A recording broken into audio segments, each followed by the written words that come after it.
Bonjour à tous. Donc je vous fais une autre petite vidéo parce qu'apparemment il y a quelques frustrés qui ont, qui ont mis des messages sur la page YouTube concernant la popeuse, donc le petit accessoire qui permet de transformer votre perceuse en rifteuse. Donc je vais vous montrer comment ça se passe. En fait, je voulais attendre d'avoir des rivets de différentes tailles, de différents types. Par exemple des rivets inox, des rivets alu, tête fraisée ou pas, etc. Mais ça va être trop long. Donc ce que je vais faire, je vais vous montrer ce qu'il faut faire au départ.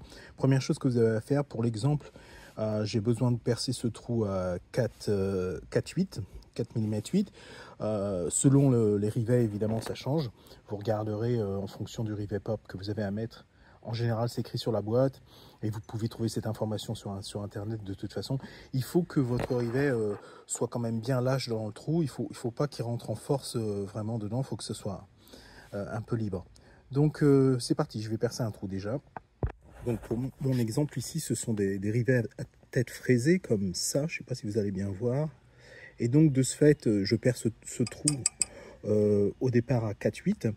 Et après, je vais prendre un forêt du diamètre le plus gros du rivet, donc ce diamètre là, grosso modo je crois que c'est 8 mm, et je vais gentiment chanfreiner le trou de façon à avoir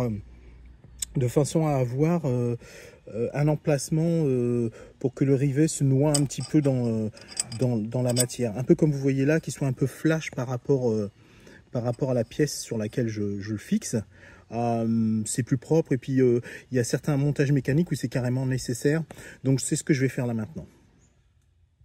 Donc voilà le trou percé au bon diamètre, celui-ci là, et chanfreiné de façon à ce que la tête du rivet soit plus ou moins noyée, comme vous pouvez le voir là, lorsque je vais actionner la popeuse. Le rivet va être flash quasiment, bon, pas carrément, parce que cette matière n'était pas assez épaisse vraiment pour que je puisse complètement chanfreiner en profondeur, mais ça devrait fonctionner, j'espère, comme ça. Alors voilà à quoi ça ressemble quand le rivet a été mis en place là. Donc évidemment, c'est juste un exemple, je suis pas en train de maintenir deux pièces ensemble avec mon rivet. Alors ça n'a pas tellement de sens parce que je perce un trou et je mets un rivet, c'est juste pour vous montrer comment ça fonctionne. Mais il faut s'imaginer, ces rivets ils sont assez longs, donc si j'avais une pièce que je voulais fixer sur une autre pièce, on va dire deux pièces de 2 mm ou quelque chose comme ça, eh bien c'est ce qui se passerait, les deux pièces seraient bien plaquées l'une contre l'autre, et le rivet, même s'il n'est pas complètement flash, comme je vous le disais, comme j'ai pas vraiment assez de matière pour chanfreiner plus profondément, mais c'est déjà pas mal, c'est beaucoup mieux qu'une tête de vis par exemple. Donc voilà, je vais vous montrer après comment ça marche avec la machine. Alors pour les besoins de cette démo, j'ai repercé un trou ici.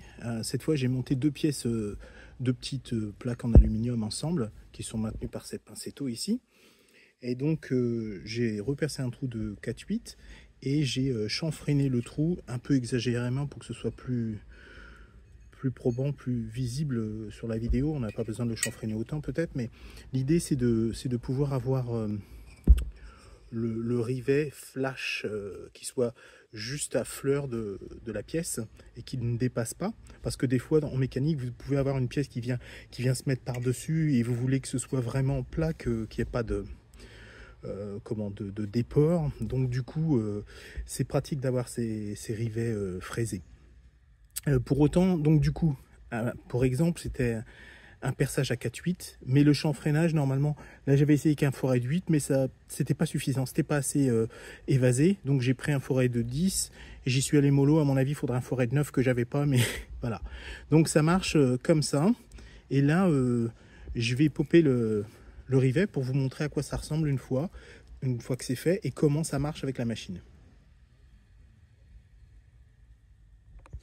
Alors nous revoilà prêt à filmer. Le rivet est dans le trou qui a été fait pour cet effet. Je mets la popeuse dessus et maintenant j'appuie sur le bouton de marche.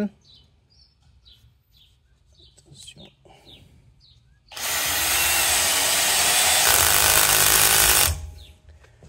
Très bon exemple. J'ai pas mis assez de couple. Je me suis demandé si j'allais la mettre en perceuse. Je l'ai pas mis en perceuse, je l'ai mis en couple, mais pas maximum. Voilà, cette fois, couple maximum, ça a fait casser la tige du rivet. Donc, comme vous pouvez voir, je ne sais pas si vous voyez bien d'ailleurs, c'est vraiment flash, quoi. C'est vraiment à fleur. Ça ne dépasse pas. C'est ce que je recherchais avec ce type de rivet. Et sur la machine, il n'y a pas grand chose à faire. C'est pour ça que j'ai hésité avant de faire une vidéo sur ça, parce que ça dure quelques secondes. Vous appuyez sur le bouton marche. Pour le coup, là, j'ai mis le couple maximum sur la machine, sans la mettre en perceuse. Juste en visseuse couple maximum. Vous appuyez sur le bouton marche dans le sens de rotation des aiguilles d'une montre. Et c'est ce qui se passe. Après, quand vous voulez, quand le rivet a claqué, vous appuyez sur le sens inverse des aiguilles d'une montre.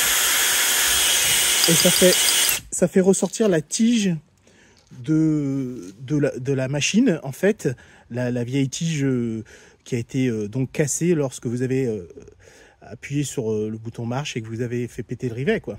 Donc voilà.